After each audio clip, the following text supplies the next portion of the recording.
Imagine waking up tomorrow and discovering that everything you love is gone. Your wealth, your children, your health, your reputation, your future. And then imagine looking toward heaven and having no idea why. This is not the story of a warrior defeating an army. It is not the story of a king conquering a kingdom. It is the story of one man standing alone against a question that has haunted humanity for thousands of years. Why do good people suffer? His name was Job, and according to the opening of the biblical account, Job was a man of extraordinary prosperity. He had thousands of animals, servants, a large household, and 10 children, but wealth was not what made Job remarkable. The text describes him as blameless and upright, a man who feared God and turned away from evil.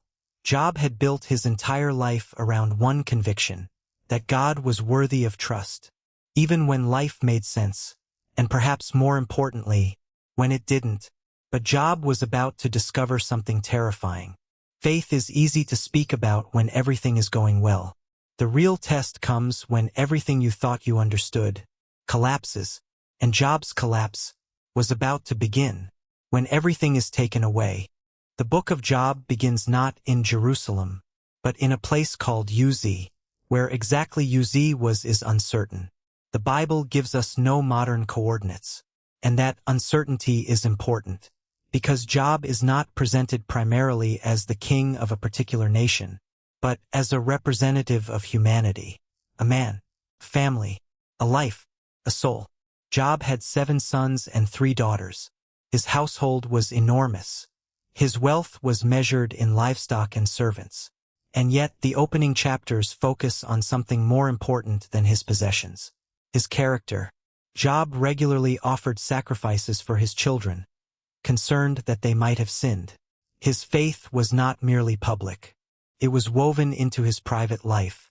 Then the narrative makes a dramatic shift. The scene moves from earth to heaven, and Job suddenly becomes the subject of a conversation he cannot hear. A heavenly accuser appears before God. The question is devastating. Does Job really love God? Or does Job love what God has given him? The challenge is simple. Remove the blessings and see what remains. This is the central test of the story. Not whether Job can survive pain, but whether his faith depends on reward.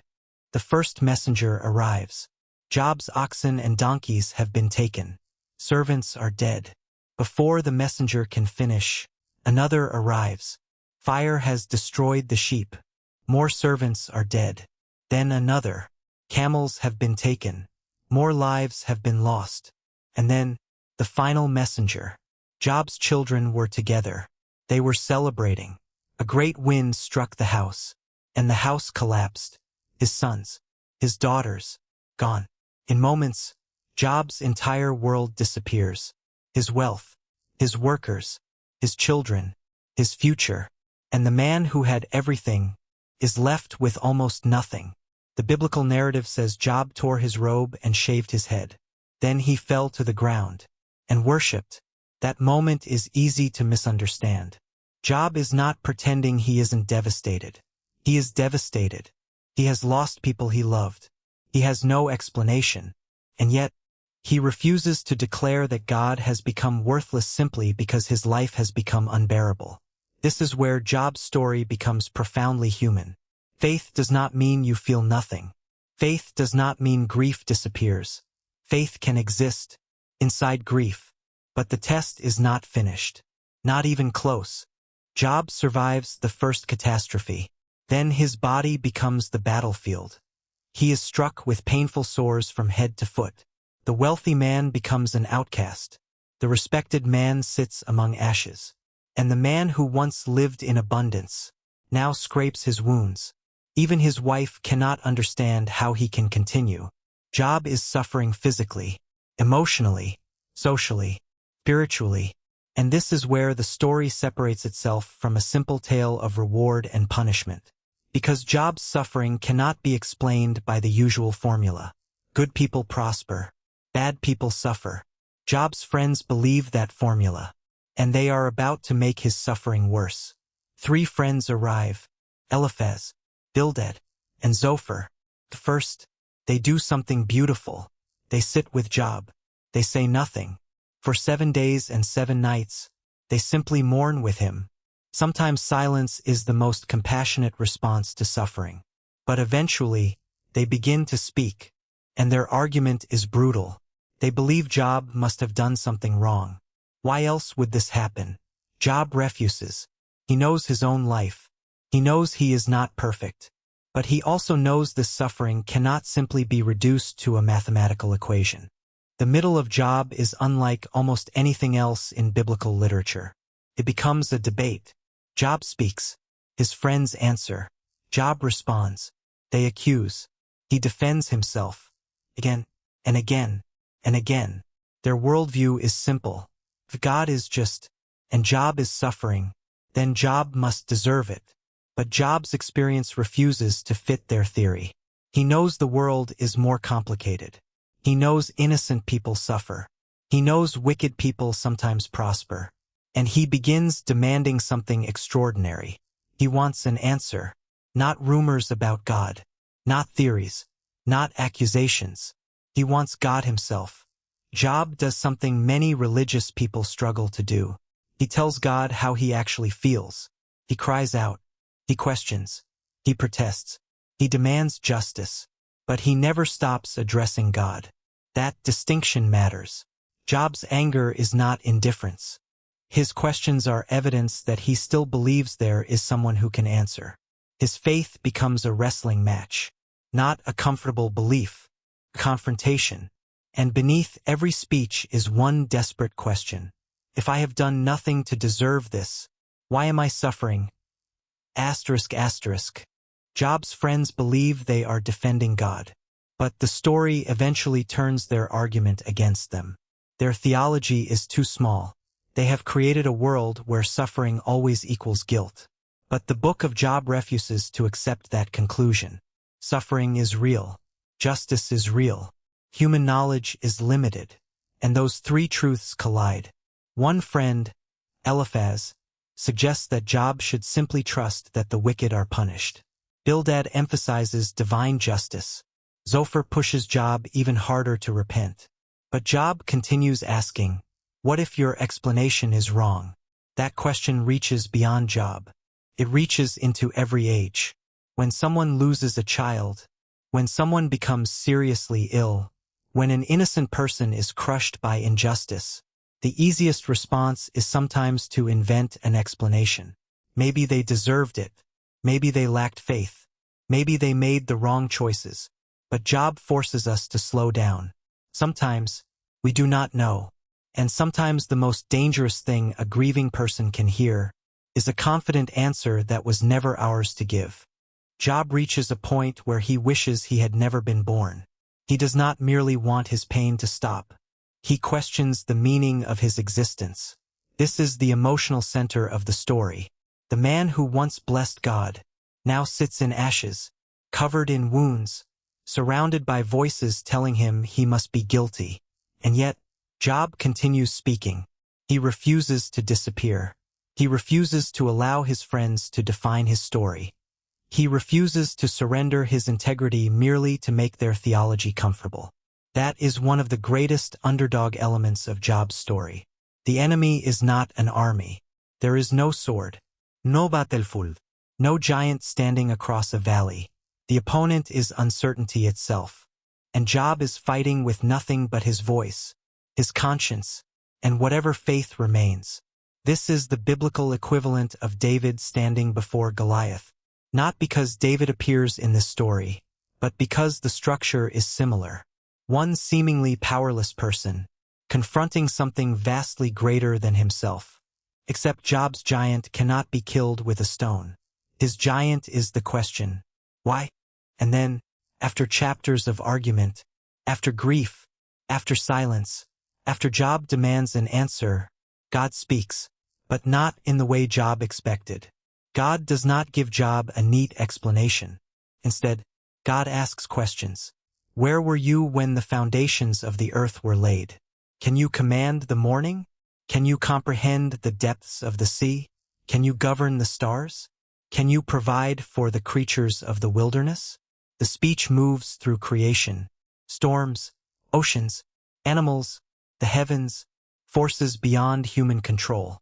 And suddenly Job realizes something. He had been asking for the blueprint of reality, but he could barely see the corner of it. The answer is not, "Your suffering did not matter," nor is it, "Every tragedy has an explanation you can understand." The answer is more unsettling. Human beings are limited. God's knowledge is not. Job does not receive the explanation he wanted. He receives something else. An encounter. The God Job had heard about is now the God Job confronts. And Job's response changes. He says, "I had heard of you by the hearing of the ear, but now my eye sees you." The question has changed. Job began by asking, "Why is this happening to me?" He ends by recognizing, "I do not see the whole picture." Then comes one of the most surprising moments in the entire book. God addresses Job's friends, and he rebukes them. Their confident explanations about Job's suffering were not correct. Job, the man they accused, is the one God calls his servant, and God instructs the friends to offer sacrifices. Then Job is told to pray for them. Think about that. The man they blamed must now pray for the people who blamed him. And Job does. The story says God accepts Job's prayer. Then Job's fortunes are restored. But notice something important. Restoration is not the main lesson. Job's children cannot simply be replaced. Pain does not become meaningless because wealth returns. The biblical text says Job receives twice what he had before, including enormous herds and a renewed household. But the story does not erase the tragedy. It moves forward through it. That distinction matters. Because real grief does not disappear simply because life eventually improves. So what did Job actually learn? Not that good people never suffer. They do. Not that every tragedy has an explanation available to us. It may not. Not that faith guarantees wealth. The story itself destroys that idea. Job's faith was tested precisely because his blessings were removed. The deeper lesson is this. Faith is not the belief that nothing bad will happen. Faith is trust when you cannot see what happens next. Job demanded justice. He questioned God. He grieved. He became angry. He struggled. And yet, he kept returning to the relationship. That may be why Job has survived for thousands of years. Because every generation eventually encounters its own version of UZ. A hospital room, a funeral, a failed business, a broken marriage, a lost dream, an injustice that makes no sense, a prayer that seems unanswered. And in those moments, people ask the same ancient question, where is God? Job does not provide a simple answer. Instead, it gives us permission to admit that we do not understand, and still, to keep searching. Job's story ends with restoration. He lives many more years. He sees children and grandchildren. The text describes his final years as a life filled with days. But the legacy of Job is not his livestock. It is not his wealth. It is not even his recovery. His legacy is the question he leaves behind. What happens to faith when every reason for optimism disappears? Job teaches us that faith can survive questions, can survive grief, can survive silence, and perhaps most importantly, can survive the loss of control. The world often tells us, you must understand everything. Job tells us, you may not. The world tells us, strength means never breaking. Job shows us a man who breaks and still continues. The world tells us, suffering makes you weak. Job reveals that sometimes suffering exposes a strength that comfort could never reveal. And there is one final lesson. We should be careful when someone else is suffering. We do not always need an explanation. Sometimes, they need someone willing to sit beside them in the ashes. Job began with everything. He lost almost everything. And in the end, he discovered that faith was never supposed to be a transaction. Not, I trust God because God gives me what I want, but I trust God even when I cannot see what he is doing. That is why Job's story still matters. Not because it makes suffering easy, but because it refuses to pretend suffering is easy. If you are walking through something you cannot explain, remember Job. You do not have to understand the entire road to take the next step. Sometimes, faith is simply refusing to let go when you cannot see what is holding you. If the story moved you, subscribe for more cinematic biblical documentaries, and share this film with someone who may need its message today.